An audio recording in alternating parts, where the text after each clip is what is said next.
তো বন্ধুরা নমস্কার। আজ লক্ষ্মীর কিচেনে বানাবো সিম্পল সাধারণভাবে রান্না করব। তো তোমাদের সঙ্গে সব কিছুই বলবো যা যা রান্না করব। তো এদিকে আমি চুলাটা ধরিয়ে নিচ্ছি। তো ছোট ছোট খড়ি আমি দিয়ে দিচ্ছি, কাঠখড়ি। তো নিজে হাতে চুলাটা বানিয়েছিলাম, তো ভাবলাম আজকে ট্রাই করে দেখি কেমন হয়েছে আমার চুলা।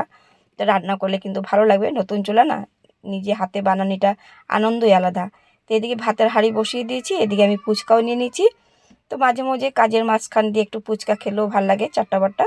তো তোমরা কে কে ভালোবাসো ফুচকা খেতে অবশ্য কমেন্টে জানিও।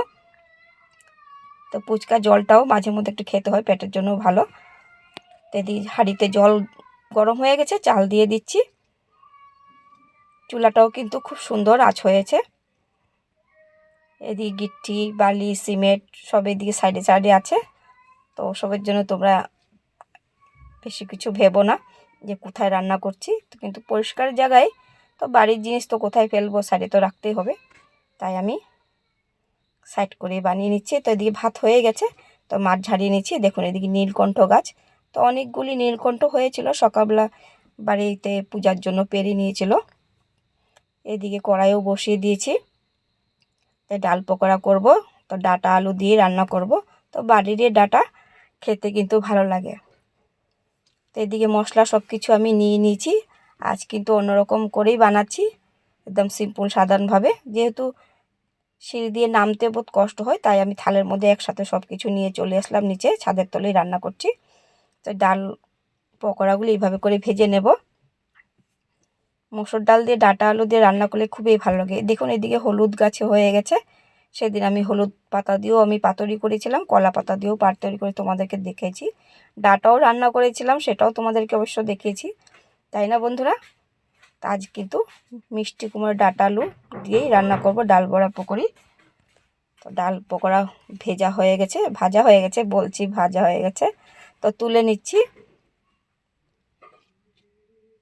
দেখুন এদিকে কুমড়ো গাছও হয়ে গেছে। তো কুমড়ো গাছের মধ্যেও কুমড়ো ধরেছে, তোমাদেরকেও আরেকদিনও দেখিয়েছিলাম। দেখুন কি সুন্দর গোল লাউ ধরেছে, দেখতে কত সুন্দর লাগছে। সবুজ জিনিস এমনিতেও ভালো লাগে দেখতে, দেখে চোখের জন্য ভালো। এদিকে তেল গরম হয়েছে, ফোড়ন দিয়েছি, শাক বসিয়ে দেবো। যেহেতু পকোড়া হয়ে গেছে ডাল পকোড়া, তো শাক বানিয়ে নেব। শাকটাও অনেক কচি, কুমড়ো পাতার শাক ডাঁটা পাতার শাক সব দুটাও শাকে একসাথে মিলিয়ে বানিয়ে নেব। তা আলুও দিয়ে দিয়েছি, ভাজা ভাজা হয়ে গেছে। একটু নুন দিয়ে দিয়েছি, দিয়ে দেব হলুদ। খড়িতে কিন্তু চুলাতে রান্না করতে খুবই ভালো লাগে। তো দিয়ে দিচ্ছি শাকগুলো, দিয়ে আবার একটু নেড়ে চেড়ে নেব। দেখো কত সুন্দর আঁচ ধরছে, শাকের মধ্যে মজেও গেছে। তো সেদ্ধ হয়ে গেছে, একটু নেড়ে নেব। বহুত দিন পরে কিন্তু আমি উনানে রান্না করছি বন্ধুরা, তাই একটু দিকদারি হচ্ছে। তো শাক রান্না হয়ে গেছে। এখন আমি কড়াটা একটু মুছে নিয়েছি, দিয়ে দিচ্ছি সর্ষের তেল। এখন ডাটা রান্না করব, তো দিয়ে দেবো পাঁচফোড়ন দিয়ে আবার একটু নেড়ে চেড়ে নেব। ওই দিকে আমার মাইমা বসে আছে, দেখছে আমি কি করছি। যেহেতু ভিডিও করি তাই মাইমা দেখছে দাঁড়িয়ে দাঁড়িয়ে। তা আলুও দিয়ে দিয়েছি, এদিকে ডাটাও দিয়ে দিয়েছি, দিয়ে আবার একটু ভালো করে নেড়ে চেড়ে ভেজে নেব। তা আমার রান্নাগুলি কেমন হচ্ছে বন্ধুরা তোমরা অবশ্য কমেন্টে জানিও। সব দিন অন্যরকম দেখো, আজ একটু অন্যরকম দেখছো। তো তোমরা হয়তো একটু ভাববে দিদিভাই কেমনে করে রান্না করছে। এদিকে বোন বলছে যে যা যা বাসন আছে আমাকে দিয়ে দে, আমি নিয়ে যাই। তো আমি বলছি নিয়ে যা, দরকার নেই, নিয়ে এসে উপরে উঠিয়ে এনে ধুয়ে নেবে। এদিকে ডাটা আলু মশলা দিয়ে দিয়েছি, দিয়ে আবার একটু নেড়ে চেড়ে নিচ্ছি। তা আলু সেদ্ধ হয়ে গেছে, তো দিয়ে দেব জল। আর বেশিক্ষণ লাগবেও না, ভাজা হয়ে গেলে তো বেশিরভাগ ঝোল দিলে আর বেশিক্ষণ লাগে না, ফুটে যায়। তো দেখুন চুলাটা কত সুন্দর লাগছে না বন্ধুরা?